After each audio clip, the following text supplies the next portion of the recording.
Hello guys, അപ്പോൾ നമ്മളുടെ ഫസ്റ്റത്തെ ഓൺ വോയിസ് വീഡിയോ ആണിത്. അപ്പോൾ എല്ലാവരും കണ്ട് സപ്പോർട്ട് ചെയ്യണം. അപ്പോൾ നമ്മളിന്ന് ഫസ്റ്റ് തന്നെ ഒരു മണപ്പുറം വ്ലോഗാണ് എടുത്തേക്കുന്നത്. അപ്പോൾ നമുക്ക് മണപ്പുറത്തെ കുറച്ച് വിശേഷങ്ങളെല്ലാം കണ്ടുകൊണ്ട് വന്നാലോ. ഫസ്റ്റ് തന്നെ അവൻ്റെ പ്ലേ ഏരിയയിലേക്കാണ് നമ്മൾ നേരെ ഹാനിനെ കൊണ്ടുപോയത്. അവനാണെങ്കിൽ അവിടുത്തെ പിള്ളേരൊക്കെ കണ്ടിട്ട് ഒരു രക്ഷയില്ല. എന്നിട്ട് അവൻ്റെ അവിടെ കളിയെല്ലാം തുടങ്ങി. പിന്നെ അവനെ വിളിച്ചിട്ടും കിട്ടണില്ല. പിന്നെ ഒരു 2 മണിക്കൂറെങ്കിലും അവന് വേണ്ടി നമ്മളവിടെ സ്പെൻഡ് ചെയ്തു. അങ്ങനെ ഹാനിനെ അവിടെ കളിച്ചുകൊണ്ടിരിക്കുന്ന സമയത്ത് എങ്ങനെ വിളിച്ചിട്ടും ഹാനിനെ നമുക്ക് കിട്ടുന്നുണ്ടായിരുന്നില്ല. അങ്ങനെ അവൻ അവിടെ നിന്ന് കളിക്കട്ടെ എന്ന് വിചാരിച്ചപ്പോഴത്തേക്ക് അവൻ്റെ അപ്പൻ ഒരു ചലഞ്ച് അക്സെപ്റ്റ് ചെയ്യാനായിട്ട് അങ്ങോട്ട് പോയി.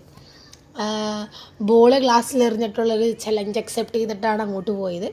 അങ്ങനെ കുറേ നേരം അവിടെ ഇങ്ങനെ നിന്ന് ഫസ്റ്റ് ഏറിൽ തന്നെ അവനത് എങ്ങനെയോ എറിഞ്ഞു. അതിൻ്റെ സന്തോഷം അവൻ്റെ മുഖത്ത് തന്നെ കാണാനുണ്ട്. അങ്ങനെ ആ ബോളൊക്കെ ആയിട്ട് നേരെ ഹാനിനെ ഒരു കണക്കിന് അവിടെ നിന്ന് നമ്മൾ ഇറക്കി. അങ്ങനെ നേരെ ഹാനിനെ നമ്മൾ അവിടെ നിന്ന് ഇറങ്ങിയിട്ട് നേരെ നമ്മളവിടെ ഒരു ഗോസ്റ്റിൻ്റെ ഒരു ഹൗസിലേക്കാണ് നമ്മൾ നേരെ കയറിയത്. പേടിക്കില്ല എന്നൊക്കെ വിചാരിച്ചിട്ടാണ് അത്ര ധൈര്യത്തോടെയാണ് കയറിയത്. പക്ഷേ ചെറിയ രീതിയിലൊന്ന് പേടിച്ചായിരുന്നു.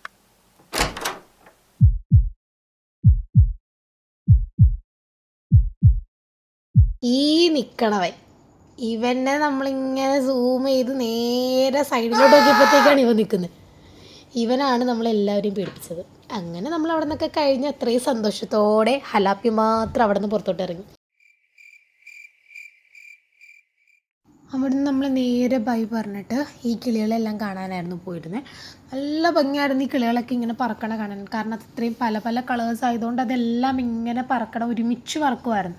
അപ്പം നല്ല ഭംഗിയായിരുന്നു അത് കാണാനായിട്ട്. പിന്നെ നമ്മൾ കുറച്ച് നേരം അവിടെയൊക്കെ ഇങ്ങനെ നടന്നു. അപ്പോൾ നോക്കിയപ്പോൾ ഒരു ചേട്ടൻ ഇങ്ങനെ പാമ്പിനെയൊക്കെ പിടിച്ചിങ്ങനെ നിൽക്കുമായിരുന്നു. അപ്പോൾ നമുക്ക് ട്രൈ ചെയ്യണമെന്നുണ്ടായിരുന്നു. പക്ഷെ പേടി കാരണം പിന്നെ നമ്മളത് ചെയ്തില്ല. അപ്പോൾ പിന്നെ നമ്മൾ കുറച്ച് നേരം അവിടെ ടൈമൊക്കെ സ്പെൻഡ് ചെയ്ത് കുറേ അല്ലാതെ പെറ്റ്സും കാര്യങ്ങളൊക്കെ ഉണ്ടായിരുന്നു. പിന്നെ ഇതൊരു മങ്കി ആയിരുന്നു എന്നാണ് അവർ പറയണത്. പക്ഷെ അതിനെ നമുക്ക് കാണാൻ പറ്റിയില്ല. പിന്നെ ഈ പൂച്ച നമ്മൾ നോക്കുന്നേ ഉണ്ടായിരുന്നില്ല. അത് ആ സൈഡിലോട്ട് തന്നെ നോക്കിക്കൊണ്ടിരിക്കുമായിരുന്നു. നമ്മൾ ക്യാമറ നോക്കണതിനനുസരിച്ച് അതിങ്ങനെ മാറ്റിക്കൊണ്ടിരിക്കുമായിരുന്നു. അങ്ങനെ പിന്നെ നമ്മൾ കുറച്ച് നേരം പിന്നെ നമ്മളിങ്ങനെ പോണ സമയത്തായിരുന്നു ഈ കിളി ബാക്കിൽ നിന്ന് ഇങ്ങനെ ഹലോ ഹലോ എന്ന് പറഞ്ഞു. അപ്പോൾ നമ്മൾ നോക്കിയപ്പോൾ പിന്നെ അത് മിണ്ടുന്നില്ല. അപ്പോൾ കുറച്ച് നേരം അതിനെയൊക്കെ നമ്മളിങ്ങനെ നോക്കിയിരുന്ന് നമ്മൾ എന്നിട്ട് നേരെ അവിടുന്ന് പുറത്തോട്ട് ഇറങ്ങിയപ്പോഴാണ് നമ്മൾ ഇവനെ കാണുന്നത്.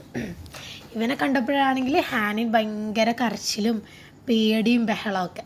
കുറച്ച് നേരം നമ്മൾ അവിടെ നിന്ന്. പക്ഷേ ഹാനിൻ ഭയങ്കര പേടിയായിരുന്നു. അതിന് കുറച്ച് നമ്മൾ ഫ്രണ്ടിലോട്ട് ഇങ്ങനെ നീങ്ങിയപ്പോഴത്തേക്കും അതിനേക്കാളും ചെറുത്. അപ്പോൾ അവരാണെങ്കിലും പിന്നെയും പേടിയായി, കരച്ചിലായി, ബഹളമായി.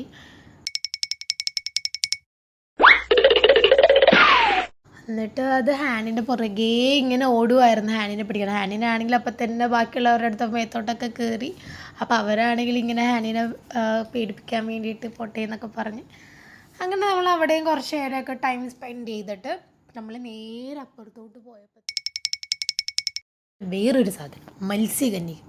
ഇത് നമ്മൾ ഫസ്റ്റ് ടൈമാണ് ഇങ്ങനെ കാണുന്നത്. അപ്പം നമ്മളത് കുറച്ച് നേരം ഇങ്ങനെ അത്ഭുതമായിട്ട് എല്ലാവരും നോക്കിയിരിക്കുമായിരുന്നു. നല്ല ഭംഗിയായിരുന്നു കാണാനായിട്ട്. അത് കൂടുതലും ബേബികളോടായിരുന്നു. പക്ഷെ നല്ല രസമായിരുന്നു അത് കാണാനായിട്ട്. അങ്ങനെ കുറച്ച് നേരം അതിങ്ങനെ നിന്ന് ഇതപ്പോഴത്തേക്കും അതിന് ശ്വാസം മുട്ടിയപ്പോൾ അത് മേളിലോട്ടും പോയി. നമ്മൾ നേരെ വീട്ടിലോട്ടും പോയി. അപ്പോൾ ഇത്രയുള്ള നമ്മളുടെ മണപ്പുറം വ്ളോഗ്സ് ഇഷ്ടപ്പെട്ടെങ്കിൽ ലൈക്ക് ചെയ്യുക. ബായ്.